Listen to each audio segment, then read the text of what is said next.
Hey everybody, this is Matthew Soltiziak, and you're listening to Not the Same Old Lions podcast, part of the Minute Media Podcast Network. This season, it's all grit. I speak with a variety of guests and interview key players, gaining more insight on what makes this team go.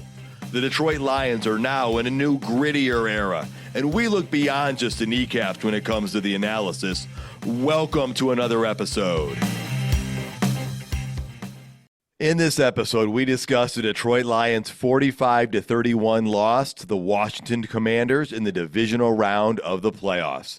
We'll talk about the game, the likes and the dislikes, the crowd atmosphere, and of course, we'll start to look at what is next. All of that and more. Let's get to it, Lions fans. Hi, everyone. This is Herman Moore, and you're listening to Not the Same Old Lions podcast. Joining me today is James Cook, the senior sports writer for the Traverse City Record Eagle. James, it's good to have you here, man. Yeah, hey, I'm reporting eligible after spending the whole weekend on the couch with the flu. So kind of like the Lions defense most of the season, I was on injured reserve. And kind of like the Lions as a whole this weekend, not my best. Well, while that may be the case, we appreciate you, like the Lions, putting forth your best effort on defense with what you got. As Coach would say, go ahead, James. Yeah, well, I came prepared at least. I got tissues over here for blowing my nose. I've got cough drops over here already unwrapped. So. All right. Well, like Coach would say, next man up. And that coach is Coach Jerry Angers. He's a former Michigan High School Coach of the Year, who's also named Coach of the Week by the Detroit Lions. He's the scouting and training director for Bull Rush Sports. Coach, good to have you here as well. Glad to be here to talk about what a great season and a little disappointment. That it is. Well, let's start by hearing from Coach Dan Campbell himself. Chance to go up 14-3, and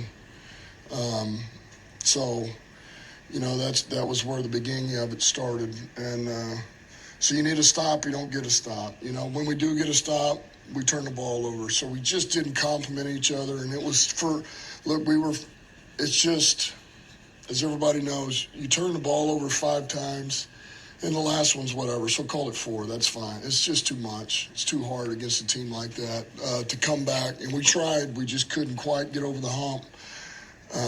We knew if we could just pull it within 1 score, we'd have a chance here. We just could not get over the hump. All right, guys. Your overall reaction in a sentence or two. We do this at the end of every game. Coach, let's start with you. I'm going to start with Not the Same Old Lions podcast, is what's the name of this, and this is the new Lions. And there's a lot of frustrated people out there, as we all are, because it hurts. It's hard to lose a football game like this. But let's go through with 15-3, and you know me not talking about records very often. Undefeated on the road, undefeated in the league. First seed in the playoffs. The old Lions would have never done that. The new Lions do it. And we'll top that off with 2 years in a row winning the division. And so I think we have to live off that and suffer and realize what great season this was for all of us.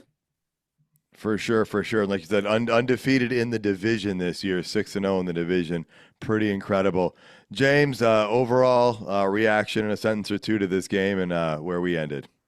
Yeah, I think kind of to go with what Jerry said, I think a lot of people are disappointed just because the expectation for this franchise has changed over the last couple of years. People expected so much. We kind of knew this was going to. I don't want to say that because we're going to talk about it later. But turnovers killed them, inability to play defense killed them, and that's pretty much the summary of the game. All right. Well, my overall reaction is the season ended 2 games too early, and so that's where it ended. Not what most people were expecting, not what anybody wanted here, but that's where it ended. Well, the game, obviously, when it's a loss, there tends to be more things you dislike than you like, but as we do, we start with talking about what we liked, okay?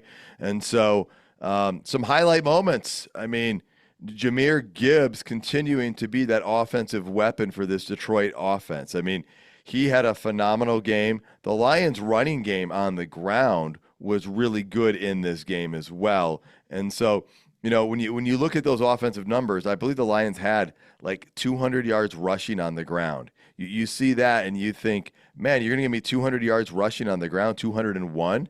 I mean, 148 at halftime, I believe. That's just incredible. So I want to start with there saying the rushing attack by the Lions was good early. They got away from it a little bit later. James, what's something you want to add? One thing I was really impressed with was Christian Mahogany. He was the Lions' highest rated player on PFF this week with a 92.1, that's two higher than Penny Sewell, who I didn't see miss a block all game. And And that's Mahogany, incredible because Mahogany missed that. It was Mahogany missing that first one on the drive where Monty got tackled for a 5-yard loss, right? Mm-hmm. Yes. Yeah, but then after that, you're saying Mahogany played pretty darn well. yeah, he looked like a man out there. It looked like what they want, and I think they've got a future starting guard with a 6th-round pick there. So that's going to be a nice give. The trick plays were great, except for the one where JMO should have the second one that he was involved in, where he should have just eaten the ball and not thrown it. But that reverse to him was spectacular. That was It's perfect. And the one that was like the little, I think it was handed off to Gibbs, and then like a reverse. I'm trying to remember who it was. Are you Shuttle, thinking about the pitch to Montgomery, who then Shuttle pitched it pass. forward to St. Brown for a shuffle pass? Yeah. When he curled back, that one was pretty sweet too, and that caught them completely flat-footed for that play. Yeah, there were some highlight moments. I mean, the Sam Laporta touchdown catch was a big timer catch right there because that was something the Lions needed at that point. It felt like there were a couple times the Lions needed to make big plays on offense to keep the game going. And, that JMO end around, that was also when Goff wasn't even in the game. Teddy Bridgewater was in the game, coach. So it's that much more impressive. He had that one short pass and there were a couple of runs, but he was commanding under center, and the offense just took care of things around him. Oh, I know, and that's the great thing. I mean, that's why we signed him. He's a veteran. Hendon Hooker, Hendon Hooker's not the guy. Hendon Hooker's not this. You got Teddy, that's a guy that, it's been in the situations, been in the fight before, understands the game, and in a critical situation, he came in and, he ran, 2 or 3 plays and kept us going. I mean, that was huge. That was huge. That was one of the things I liked a lot, about it was him walking in there. And I wasn't fearful if Goff didn't come back that he wouldn't help lead us, because we would have probably just went to the run game and did what we should have done. And we'll talk about that and some of the things we disliked. And, it was just good stuff. But off of that, you guys, the big one was St. Brown running that safety over. He just freaking lowered his pads, put 2 hands on the ball, and tried to get into the end zone. So, again, it's big splash plays. And again, a team that continues to fight no matter what adversity happens around them. That's what I love about the Detroit Lions. Yeah, you're exactly right on that. They did continue to fight. There were a lot of turning points or potential turning points or pivotal moments in here, times where the momentum could have shifted. I think it shifted the first time when Washington had it for the second drive of the game, Washington's first drive of the game. They were going for it on 4th down, and the Lions stopped them. And inside that stadium, you could feel the momentum. The crowd, let out a huge roar, and it was like, wow, okay, because the Lions had gone 3-and-out to start. After that stop, the Lions went down and scored and went up 7-0, and you're feeling pretty good. And you're like, hey, wait a minute. Maybe we showed something here on defense. Maybe this is getting us going. And so, Coach, that was a great starting launching point for the Lions. Oh, it's for sure. And again, this is a game of momentum as we continue to talk about this, and the momentum swung our way. We had a big stop on there, no matter, everybody said, oh, they probably ran it wrong or they ran into each other. Who cares? They tried to run a play or a trick play or a scheme to beat us, and we stopped them. And again, we knew that going in there, we had to have a tough red zone defense, and it started out that way. Yeah, and then we held Washington to a field goal on their next drive, which was big. So the Lions are up 7-3. And here's another pivotal moment. Jared Goff has that strip fumble. They're at the Washington 23-yard line going in. My understanding is Amon-Ra St. Brown stumbled a little bit. Goff maybe had to hold the ball a little bit longer. There were other things going on, and that led to the turnover. James, get us started on this because you go up 14-3, like things could have been way different. Yeah, I think so. This one was so early in the game and such a big momentum shift that I think it was maybe the biggest one for me. The Lions could have very well gone up 12 or 14-3 at that point, and then it's just a different game. Commanders are playing from behind. The defense can pin its ears back a little bit more.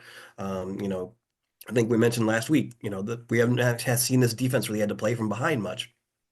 And with all the guys hurt and banged up, how would they react in that situation? And we unfortunately saw this week. That we did. Coach, I know you want to add to this one because you were already texting me about this one last night.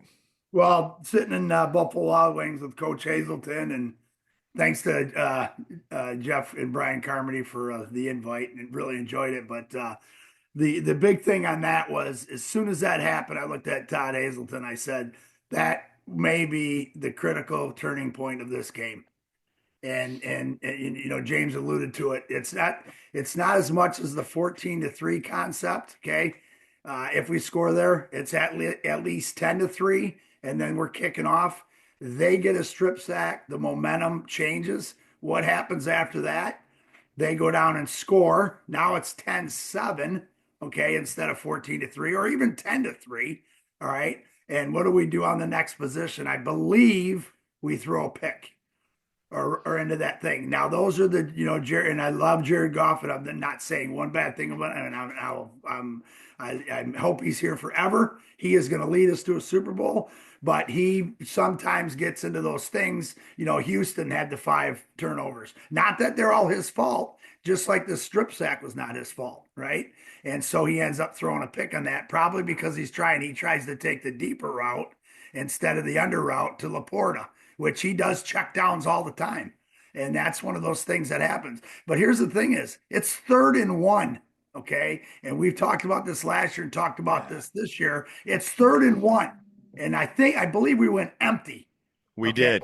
Okay, Yes. so we're in empty. So the defensive linemen are going, they're in empty. We don't have to worry about them running. Let's pin our ears back and run over a couple of the offensive linemen and create a strip sack. At least leave a back in the backfield. Okay. Coach, Yes. Coach, even back when we had Matthew Stafford as our quarterback, I absolutely hated it anytime we would go empty backfield because, Stafford and Goff are not known to be running threats. Yes, they both gained yardage at times in their career, but then it tells the defense we're basically one-dimensional. Even if you're going to send Monty or Gibbs out for a pass, I second, third, and fourth, everything you're saying right there about, okay, if you don't want to run it, fine, even though I think you might have wanted to run it on that play, knowing the rush defense. But if you're not going to, at least have somebody back there so the pass rush has to slow down a half a second, right? Oh, for sure. You gotta worry about, and go, or our play action pass is the best in the league. So go play action pass. Again, everything, that whole play developed and it worked out perfect for the Commanders. It worked out. He slips. We don't have a running threat. I mean, you can go on and on and on and stuff like that. That's part of the game. But that part of the game with a young team like this, if you hit them right there and make them taste some blood, they're probably not going to split it. They're not going to get over it. I totally, I just feel that. And I think that was one of the biggest things. So a huge turning point. We can go on and on. We shouldn't have done the double pass. We should have done this. We should have done. Oh my God, Aaron Glenn doesn't know what he's doing. Oh my God, what's he? There's just so many things that just kept adding up to it, and it just wasn't our night. Yeah, it was a sum of all parts right there. And there's one that happened earlier in the game as we kind of progressed through that we haven't talked about. And it was one more critical hit to that secondary, Coach. I mean, it was the third play or second play when Washington had the ball that we saw Amik Robertson go down. Yeah, and I put that in there. That was one of the most critical. And then again, Coach Hayes and I were talking. I'm like, that is going to hurt us, and it's not. It's not that we lost the guy. That's part of the game. It's that was number 21 or 22 or whatever it is. That was the guy that just had the game of his life last week. That was the guy that just rose above the dirt. We couldn't bear him. He said he came from dirt. That was the guy that was crying when he walked in the locker room because he was so happy that the Detroit Lions believed in him. And he answered the bell against one of the best wide receivers. And then he has that nasty arm break in that situation. And we've all been there, guys, players, coaches. It is so hard to bring people back up when a fallen comrade, one of your best friend, one of your best buddies, one of the guys you support is hurt again. And how many times have the Lions said, "Oh my God, here it goes again"? We never hear the Lions talk about it, but dude, it's reality. It's reality. That it is. And, the Lions, they did get that touchdown catch by Sam Laporta, critical catch on a critical play to put them back up. But then Washington comes right back. It was, I don't know, I guess just unfortunate timing of the play call for the blitz by the Lions. But that's when they had the quick pass to Terry McLaurin, and he takes it all the way down for a touchdown. And that's something the Lions have avoided doing, James, is if they give up an explosive, it doesn't usually go for a touchdown. But this one did, and it was a quick strike back. Yeah, it was. It was a play where they caught the Lions on a blitz. I think they blitzed Brian Branch on that play where the Washington had trips over on that side, and they blitzed one of the DBs from that side, and so it left two DBs to cover three receivers, and then on a screen, McLaurin had two blockers, Yeah. and was gone. Yeah. Yeah. And then you add insult to injury here. That Washington's up 17-14 at that point. Lions have the ball right around the 40 or so, and that's when Goff throws the pick six, Coach. So many things happen on that play, right? You've got the interception turnover. You've got the points by Washington, and then you have Goff getting knocked down and actually out of the game for a little bit. Take me through what's going on through all of that part. Well, that's all, the big thing with that is that pick six, and you're, again, is it a coverage concept? Go back to the quick pass, that Joseph doesn't move over top of the three receiver set. And I used to do that too, but you have to go 3-on-3. So maybe he's over there and makes that tackle. Instead, he's playing in the middle of the field. Did he understand the defensive call? Was his responsibility to stay in the middle of the field when it's wide trips? These are all things that I'm looking at as coaches stand going, are we not identifying? Those are wide trips. Those are way outside the hash, outside the number concept, and there's no way a safety can cover anything on that. Now he's probably got to take middle of the field, on the pass play. So that play is huge. Then you get the interception, and then you get Goff just totally get annihilated, him trying to come down there and make a tackle. And the linebacker saw a great opportunity to take a cheap shot on a guy. And again, I'm not complaining about it because that's the game. But there's other quarterbacks in this league. They would have the guy would be fined $300 million, and they probably would have called the play, took it away, and gave the other team a touchdown. But we won't go through on that. And so, those are just huge momentum things. But again, we don't quit because we're built this way that we can come back and still win this game, even though everything is going against us. Yeah, and Goff said that play right there, that pass was the one he regretted the most. That was his worst off throw. As we talk, his other interceptions, yes, they were his other interception because he had two, I believe, and then 3, 4, 5. Yeah, one was late. Yeah. Right, and whatnot. But that was his worst one, and that put Washington back up 24-14, put Goff into the 10th there as well when the Lions had the ball back on offense. I know, James, you wanted to weigh in on some of this as well. Yeah, I'll totally complain about that. That should have been a personal foul. Yeah. According to the NFL rulebook, on an interception return, the quarterback is a defenseless player at all times, even if he is making a tackle. You cannot hit him, especially to the helmet. So that would have been a personal foul. It would have negated the touchdown. It still would have been a turnover, an interception, but it would have brought it back. And, then maybe the Lions have a chance to make a stop on defense. They didn't most of the rest of the game, but that could have changed. Right. Yeah, and thanks for going in the rule book and looking that part up to understand about the part that the quarterback is protected as a defenseless player during an interception, because that's not something that everyone's always familiar with. Yeah. And So so, is the intended wide receiver. Yeah. oh, okay, I did not know that as well. So right before halftime, there's another interception. You could argue that, the receiver should have come back to the ball a little bit more, or tried to break it up. It was a little bit underthrown there. But the Lions go into halftime. They're down 10. And when we said it, we needed to start the second half. And they did. They started the second half well, right? Defense got the stop, and then the offense went down and got a score. And so that made it a 31-28 game. And that was big right there. It made it a 3-point game. The Lions had about a 5 to 6 minute drive. So that put you back in it, coach. But then the response is like a 7-minute drive by Washington. And it just sucked all the time and life, like it felt like, out of that defense during that time. Oh, it's huge. I mean, when you get those long drives like that, and usually good teams are going to pull one of those off a game. And, I mean, we could not make a play. We just, nowhere in there could we make that. How many did they go for it on fourth down twice during that drive, or just once? Or maybe those were third and twos, whatever. They went for it at least once on that drive at the end, and we're going to talk about that in just a minute. But yeah. Yeah. And I just think those are situations where you have to make a play. You have to identify. You have to, there's one, and I believe that was in the one where they went and got it on the 3rd-2, and Arnold came down inside instead of staying outside wide. There were so many of those that drove me crazy, but defensively identifying where Daniels is with the back to his right or the back to his left, determines which way Daniels is going to run. And it's pretty simple. It's pretty simple football.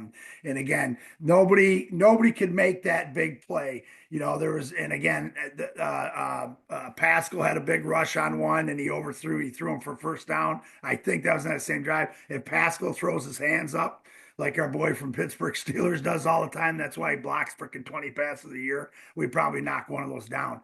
Just not making a special play in that situation. And it also leads back to our corners. Okay, Amik is not in the game, guys, and CD's not in and those are big plays. Our whole defense had to change, which may have led to a penalty later in the game because of it.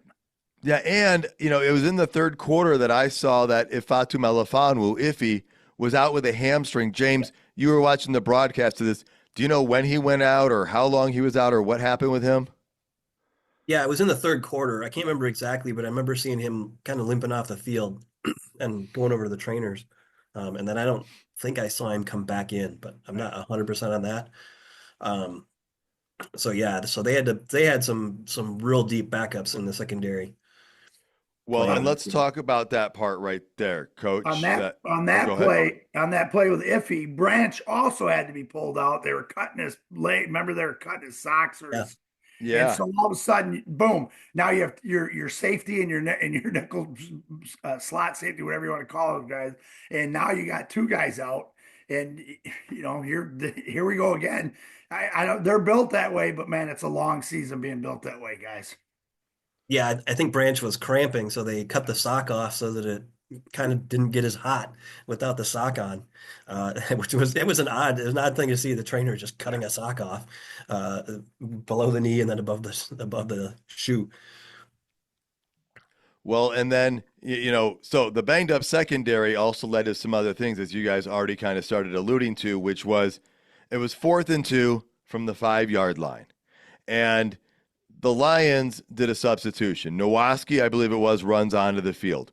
And I've got the end zone view, and I see multiple Detroit Lions coaches jumping up and down on the sideline, like going crazy. And I'm sitting here thinking, there must be 12 people on the field. Like, what's going on here? And then, the things just keep moving, and I'm like, okay, maybe they miscounted, maybe everything's okay. But then as soon as the ball's about to be snapped, the whistle's blown, and it was 12 people on the field, half the distance to the goal, 1st and goal instead of 4th and 2 from the 5.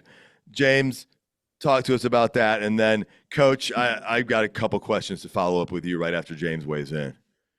Yeah, when I first saw the penalty, I thought it was for delay of game because the clock had hit zero on that play too. So I thought that they were going to back him up, and it would be 4th and 7, and they'd probably kick a field goal. But yeah, they had Morris Norris in there at safety for Iffy, and then Maurice they Norris, had yep. Stanley Thomas Oliver. You guys know who he is?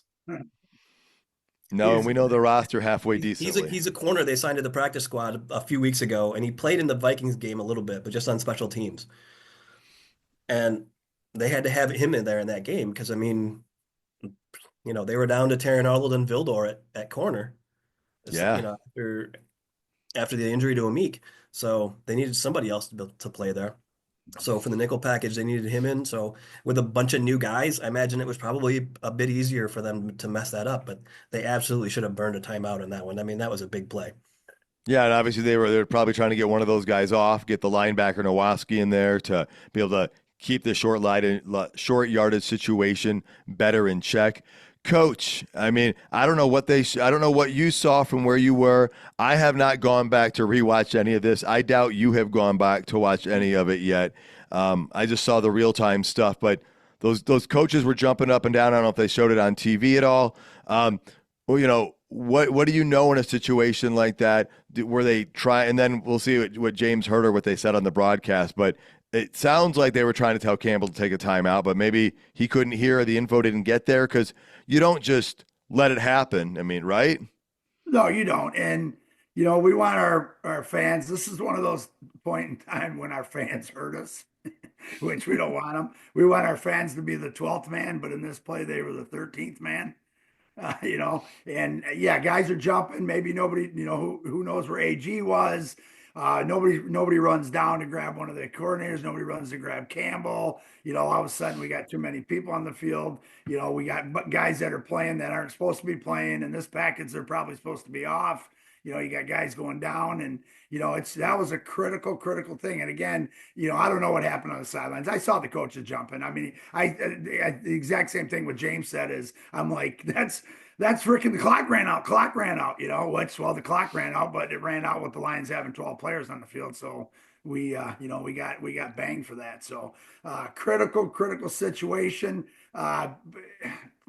You know, as a coach, as a coordinator, you kind of you got to kind of keep track of what personnel you have around, and can we substitute in a situation like this?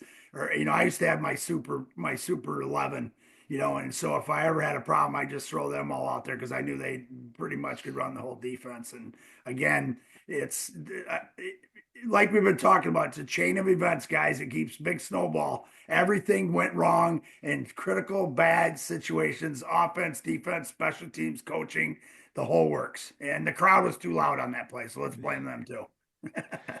Yeah, I mean, that reminded me a little bit of the Tampa game when we tried to spike the ball and run the field goal team on at the same time. There was a miscommunication. James, anything from the broadcast that they added, or any final thoughts you want to add on that topic? No, I mean, well, you could see Kelvin Shepard being very animated. So I don't know if they just couldn't hear him or if he was yelling into the headphones and nobody, could call a timeout. Or there's no ref by him, so he couldn't call a timeout or anything. But he was very, very animated. Yeah. Well, then the Lions were down by 10 at that point, and that's when they do the handoff to JMO, and he throws it. I think he's throwing it to Gibbs. Gibbs had at least one guy on him. You're trailing by 10 at that point, James. I don't think that was your favorite play of the game. I mean, it was a nice regardless play. of result, I don't think you liked that play. Right. I mean, it was a nice play. It's just one of those plays where Jamison Williams should see that Gibbs is not open, that they read it well, and that Gibbs is not open, and that he should just eat it and just try to run and make something out of it. So I will say though that ball was a laser. It was a good throw. It definitely was.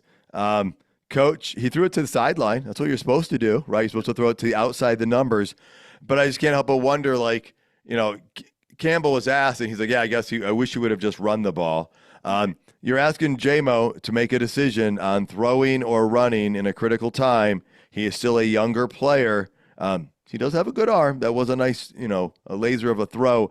But, to me, that seems like a play you run, coach, when you're up 10, not down 10. Because here's my perspective, coach. The Lions were not struggling to move the ball down the field. They were moving it well. I felt like that's a play you do if you need to mess the defense up because they're stopping you. And so that was my perspective on that. What can you weigh in on that play? I go back and forth with it. Would I have done it? Should I have done it? Should they have done it? Why did they do it? Why did JMO not do this?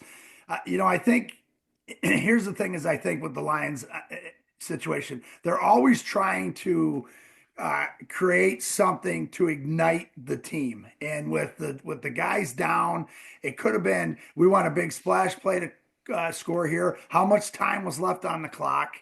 Can we get another possession out of this if we hit a big one right here with this? It's just like they threw the ball downfield to JMO in the first series of the game. Yeah. Right. And the first thing I told Todd, I said, we're going to take a shot in this first series. And he was like, dude, great call. And I said, because we want to get the defense back. So, again, I can't, the timing may have been off. The onside kick a few weeks ago, was that off and we didn't get it? The onside kick we got here, we almost got it. Right. Right. They're all calculated risk. They had a reason to do it at that situation. Throwing the ball on an empty set on 3rd and 1. I'm going to disagree with that one because I don't know whether that's not a calculated risk. I just think, I can't, I don't want to say yes. I don't want to say no. I'm going to say, I believe this. I believe this staff. I believe in the staff. And I believe that was a situation where they said, let's hit them with another splash play. Let's get this crowd going ballistic. Let's ignite the defense when they come back on. Let's get a 3 and out and maybe get another score and then another score. And it backfired. So, that's there you go. Yeah, and you know what? Some of those plays, I think some of the plays that have backfired at times this year have been unfairly criticized because they're not thinking of the deep level thinking that you just applied to it here. On this one, I don't love the play call in the situation, but there's about, 98% of the other play calls that were made that I wouldn't have been smart enough to make. So I'm going to accurately say that and not act like I know more than the entire coaching staff because I don't. But it's good to analyze, reflect, and kind of, talk about this and see what we think. So those were a lot of the pivotal things. Some of those might come back up as we talk about what we didn't like or concerns we have. The big thing we didn't like had to have been the 5 turnovers. You had the strip sack, you had the interceptions, and that last one was an interception, so that was his 3rd one. But the turnovers kept happening. The Lions made explosive plays, but they couldn't get out of their own way, James, on the offense. It was one step forward, 2 steps backwards. Yeah, if they don't turn the ball over, they win this game. I'm pretty sure of that. But they just kept having turnovers. Never a good time for a turnover, but these were bad times too. Especially a pick 6 is a real game changer. And the defense didn't force any turnovers either. That's been kind of a thing the last few weeks. The defense has been decent at bending but not breaking, but hasn't been good at forcing turnovers, at getting, stripping the ball out. I think they've had like 1 strip tackle over the last 3 or 4 weeks or something. And other than that, not a whole lot as far as forcing turnovers. And part of that might come down to, Coach, is the lack of pressure by the front 4. Because it seems like we know that Jaden Daniels is better against man and he's better against the blitz. And when you bring the blitz, you got fewer guys covering, and the Lions just didn't seem to get enough pressure with those front 4, which then you don't have more people back there covering when the guy's under pressure, which leads to the increased chances of those turnovers. Yeah. Actually, I'm going to throw a stat at you that I'm going to evaluate since I think it's the last 6 weeks, 7 weeks, we've had more pressure. We've had the highest pressure with 4 down linemen than anybody else in the league. How about that? Wait. Say the last 4 to 6, the last 6 weeks. 7 weeks, I think it is. We're the number 1 pressure defense with only rushing 4. Okay, which people didn't know that, but I was just reading on that. So, but let's talk about our X. I used to call it X-split, Sam X or whatever. They were bringing Branch into the inside BC gap. I think they were bringing him inside, maybe almost the A. All right. They run 2 or 3 of those. Yeah. Commanders had the exact perfect call to beat that every time. And we don't run that blitz. And the one, if you guys remember the one where he was running away and Branch came on that inside blitz and was chasing him down from the backside. And Daniels got to the edge and I think he threw the pass for a little gain on that one. That was in the third or fourth quarter where Branch almost got him. And then Branch, he had to kind of go around the offensive line a little bit, but he was already rolling to the right. If he's in the pocket, he's dead to rights on that one.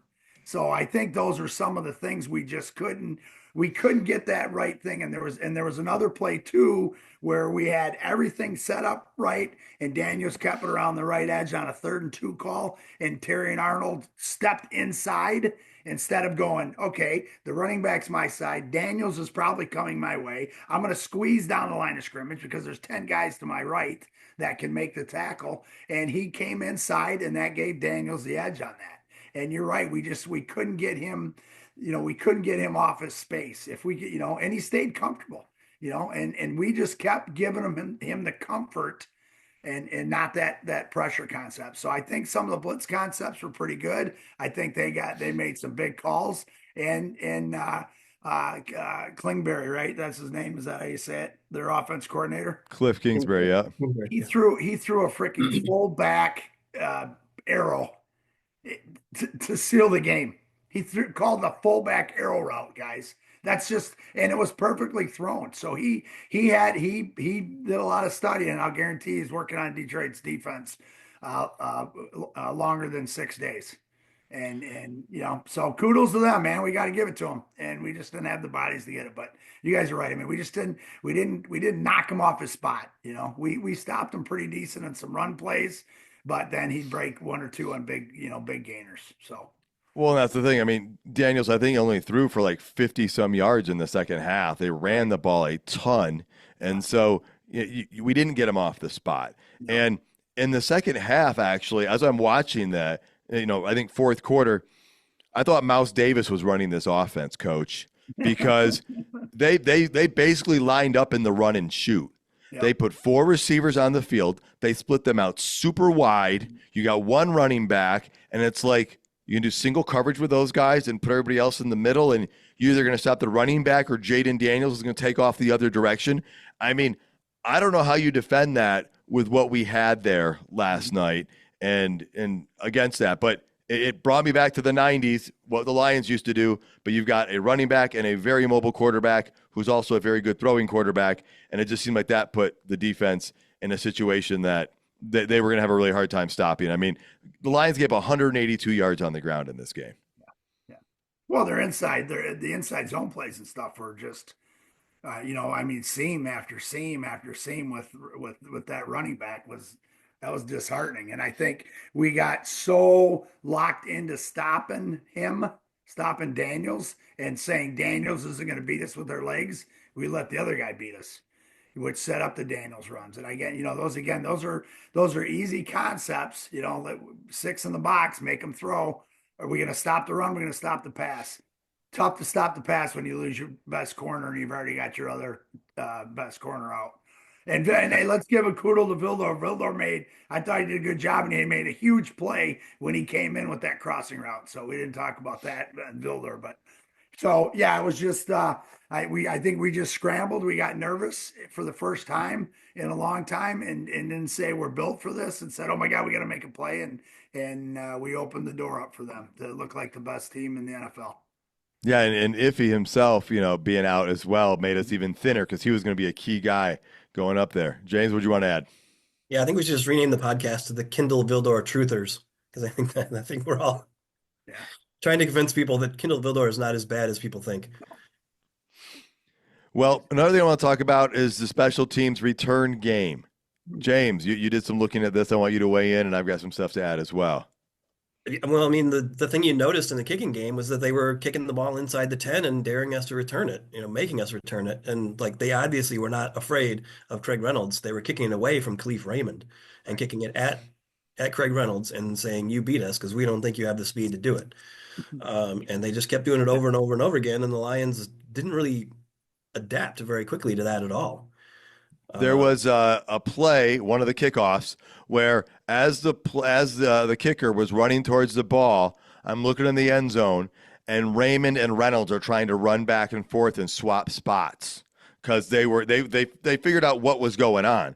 And I think on that kick, the ball ended up going deep enough, and they just downed it. But you're exactly right. Reynolds is a great player in his space, in the things he does when the Lions out of the backfield. But that kick return position we have seen with the kickoff, speed is a critical element in that. And I kind of wondered, I'm sure Sione Vaki, I don't even know if he was active for this game, but it seemed like that type of speed might have been a good spot to put in there. But Washington seems to have mastered this new kickoff better than most teams out there. And I'm going to tell you, after a full season of it, I'm not a big fan because it changes the onside kick attempt and it does some wonky things. But Coach, you got to give them credit. They did it well. They knew what they were doing, and Washington executed. Oh, there's no doubt. And I think that's something you have to pick up right away and say, okay, they're kicking it to the one guy. Again, the Lions probably into that situation. They're not really worried about that. They didn't think they were going to score that many times and be able to kick off. But yeah, they did a great job. They won that special teams concept, that special teams battle, the hidden yardage battle, and dared him to beat us and wasn't worried about speed. Yeah, I saw we did a good change. We could have stacked them maybe and then let them, if you stack them and then break it out afterwards, they're probably kicking it out of bounds if they don't know where they're going. That's probably what his key, or deep, I should say.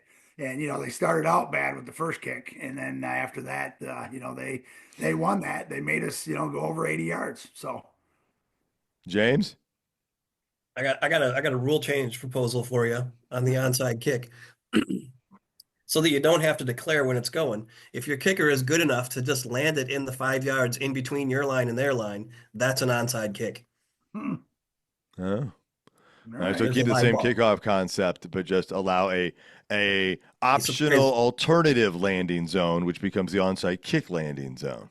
Just in a surprise angle, because you wouldn't have to All announce right. Yeah, that surprise is a nice element. Okay, let's move over to some major storylines, overarching ideas. Guys, how does this loss compare to the one that ended last year? I believe, I'm not sure if it was Decker or if it was Ragnow. Somebody was asked this question post-game or in the locker room after the following day, and they said something like that they just didn't think it was fair to answer that right now. James, how are you feeling about this, comparing it to last year? It's a question I've actually seen going around on social media the little bit I've looked. I mean, I feel like it's an easier one to take.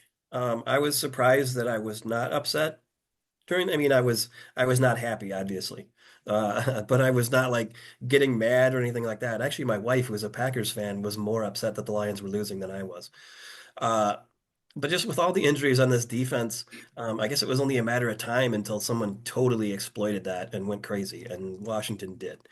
Was I frustrated? Absolutely.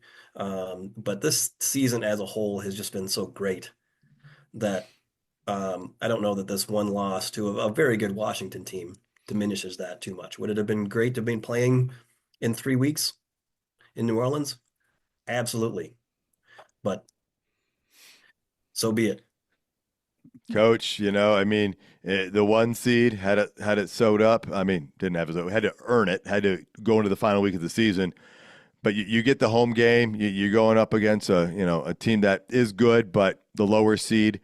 You're going to tell me right now numbers don't matter in this because those numbers in front of the team names don't matter. It's two teams on the field. But this is a game that most people were expecting the Lions to win. How does this compare to the one that ended last year, or are they comparable, or what's your thought process? It's so hard. Last year we had the lead. This year we had to chase. We're at home. We've gone through as much as we possibly can, as much adversity as we possibly can on the defensive side of the ball, as well as some guys on the offense side of the ball. Losing this week, I think, hurt more than if we would have lost next week. I think that's one of the biggest things for me is I was tired of hearing all the talk about how great Daniels and these guys are, but again, as soon as the injury bug, if we'd have won this week, could we have even put a dang defensive backfield on the field for next week? If he's probably out, who knows? I'm sure Branch was okay. We already knew Meek was out. And it would have been, and it was inevitable. The hardest thing about us losing this week is I thought we would be what we did to San Francisco last year in the first half against Washington Commanders. I thought we would come out and just hit them. And if we lost 50-48 or we won 50-48, I would have been happy either way because of all the injuries. So I think it's hard. It's going to take me a while to decipher which one I was most upset about. But anyways, can I run over some things real quick off of this loss that Sure. And then I want to add what my thoughts to that. Oh, I'm question sorry. as Go with well. that with yours. No, I want you. I'm going to throw some names at you. I want you guys. Okay. All right. Go ahead. I'm going to say it's hard. They're different losses. They're different feelings. I was out in San Francisco last year. I was at the game here against Washington. Last year we were that team that had that momentum going into somebody else's house, and we were a half a football away from going to the Super Bowl. And that was a phenomenal season with a phenomenal run where we potentially exceeded expectations last year in some people's eyes. This year, we arguably exceeded expectations during the regular season due to all those injuries. Like James said, though, those injuries caught up to us, Coach. And so it was like, all right, how much more could we take? Would we have a decent defensive backfield even put on the field the following week if that was the case? And so I'm just going to say they're different. You're right. If we had won this game and then lost next week, it's like, well, hey, at least we made it back to the NFC Championship game. So there is that aspect. But unless you're the 2022 Detroit Lions who win in Lambeau on the last game of the season to go 9-8 and don't make the playoffs, you're not going to end the regular season on a positive note. Every playoff team but one does lose. I'm going to partially blame Sam Darnold for this loss, okay? Because the Lions got all this hope when we shut down Minnesota that last week of the season, and we saw our defense play lights out. Now, maybe we should have said, wait a minute, after the Rams shut them down the following week. But it gave us a lot of hope because you talked about it, Coach. The narrative on this team has shifted about 12 times in 5 weeks. It's like, this defense can't stop anything. Oh, my goodness, this defense is back. The Lions are going back to the Super Bowl again. Like, not back again, but they're back in the conversation to they're going to go there. And so, in jest, I blame Sam Darnold. Obviously, I don't really blame him. But, yeah, it's different. It stings different. I will say I'm glad that I'm able to look at this a little bit from the journalistic lens as well as the fan lens as well as the adult lens, because the 25-year-old me would probably be reacting very different to this. And I know it was because I can tell you exactly what I did when the Lions were losing to the Washington Redskins back in 1991, okay? I remember leaving the rest of my family and going upstairs and trying to crank some pump-up music on my old boombox because I was trying to get fired up because those Detroit Lions back then had to come back and it didn't work. But, yeah, so it's tough. And, Coach, I'm going to hear those numbers in a minute because the other question is going to be is how does this set up the narrative for next year, right? We went 15-2 this year despite those injuries, but the jury's going to be out all year next year, I have a feeling, about the Lions, no matter what we do about that. But, Coach, I know you did some research. I want to hear some of these thoughts. All right, give me who's the coach you think of right now, the best coach in the NFL?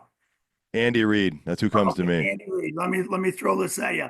11-5, 9-7, 11-5, 12-4, 10-6, 12-4, 12-4 Super Bowl. That was his records in Kansas City. Okay, so he went 1, 2, 3, 4, 5, 6, 7 years before Andy Reid won his first Super Bowl. That was 7 years in Kansas City. 7 years in Kansas City. We won't even talk about Philadelphia because they got rid of him over there. Okay, name another one. Who's the guy that's coaching college football right now? Bill Belichick. Bill Belichick. 6-10. This is his Cleveland record. 6-10. I brought up Cleveland because Cleveland's uh, history of football is probably as bad as ours, maybe. 6-10, 7-9, 7-9, 11-5, 5-11. Okay, then he went to New England, 5-11, and then won a Super Bowl. Okay, follow what I'm trying to say. What we did this year, what Dan Campbell and the staff did this year, guys, at 15-2, with all those injuries and what they did, we as fans, as the podcasters or whatever, are so excited. We expect, we want, we should have. When Dan Campbell was first hired in, I think they wanted him fired because he didn't win a Super Bowl his first year, right? And I think those are things that we have to draw back and pull back. Enjoy, be sad, be upset about what happened yesterday. I am. It's killing me. I haven't looked at one football game today, guys. I just said that. I can't. I'm so mad and so frustrated. But again, I've already thought about who we have to re-sign, who we don't have to re-sign, and where we're going to go in the draft. So thank you, Detroit Lions, for a great year. Coach, you said so many eloquent things. Yeah, I'm attributing eloquency to you, because you're right. We live in this world of more and more instant gratification, right? Versus that long-term satisfaction. That's a phrase I created. It's instant gratification or long-term satisfaction. And you're right. When's the last time the Lions won back-to-back division titles, right? They hadn't won the NFC North until last year, and then they did it again this year. They did it with a team on their heels the whole season. And yeah, Brad Holmes helped build an amazing roster. We got to bring the coaches back, which really helped. But these are good times, and only one team wins the Super Bowl at the end of the year. And so it would have been nice to get there. You got to get there first. And I think we're going to talk about this more in their next episode as we reflect on the season. But there's some other takeaways from this that can help set things up, if you will. But yeah, it was a phenomenally fun season, James. I mean, I look back at other seasons. Remember when I used to work in the news business and sports full time, and I remember cutting up highlights and whatnot. There's so many highlights this year, I wouldn't know where to start and where to end. Yeah, it was a heck of a season to just watch and behold and take in, especially with what they were able to do with so many injuries. I mean, just a ridiculous amount of injuries. The best hope I have for next year is that they get all those guys back and the defense stays healthy. I'm like, that in itself is a giant free agent class. And then you throw a Brad Holmes draft class on top of that and some other free agent signings. And I think the Lions will be totally fine next year. I do have the list of the Lions unrestricted free agents if you want them, but I don't know if we want to go over that yet. No, we will get to that. That's a whole nother topic. But you're right. People are frustrated. I did take a little look at social media, and I tell you, there's just some angst, strong angst going towards Ben Johnson and Aaron Glenn. And, the job both of them have done this year has been incredible. I saw one person say, well, Aaron Glenn, that just cost you the Chicago Bears job. And you know what? If that's true, then good, because I don't want him going to the Chicago Bears. I don't want either of them going to the Bears. You guys can have Mike McCarthy, okay?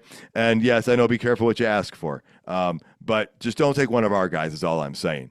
And so let's talk about that for a moment.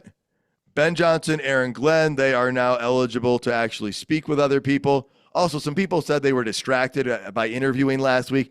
I don't buy that. I think people are making noise about that. I'm not buying into it one bit. I think these guys were prepared as well as they could be. Coach Campbell said it was his fault. Everyone's going to say it's their fault, Coach, because that's the type of team that this is. But I don't see these people getting rid of their job responsibilities because Ben Johnson chose to come back here last year when he could have left. Let's talk about their coaching futures, though. Coach, to start with you, then James, I want to hear from you. What are your thoughts? One of them gone, both of them gone, neither of them gone. What are your kind of thoughts on what's going on? Social media first of all, I think the NFL has to put a restriction on when people can start being interviewed and things like that. Because here's my thing is whether those guys interviewed with 5 positions over the last 2 weeks, If they did, that's 2 hours, probably an hour to 2 hours. That's 10 hours of time they could have used for game planning. So let's say they didn't, like you said, you don't think they interviewed. Okay. So then here's the other thing. Then social media is putting all this thing out. So you as a player are reading that. And what is in the back of your mind all the time? Is this our last go? Coach, are we coming here? Instead of maybe walking up to saying to AG, hey, if the halfback is 2 steps behind him to his left, are they running outside zone? And things like that. And I think it's just I think it's a huge distraction.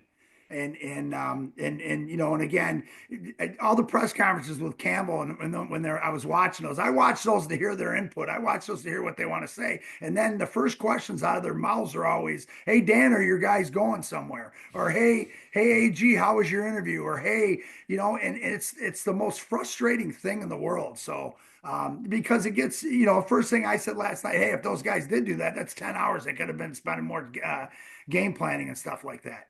And I saw the one, Ben Johnson's leaving and Hendon Hooker's coming with him.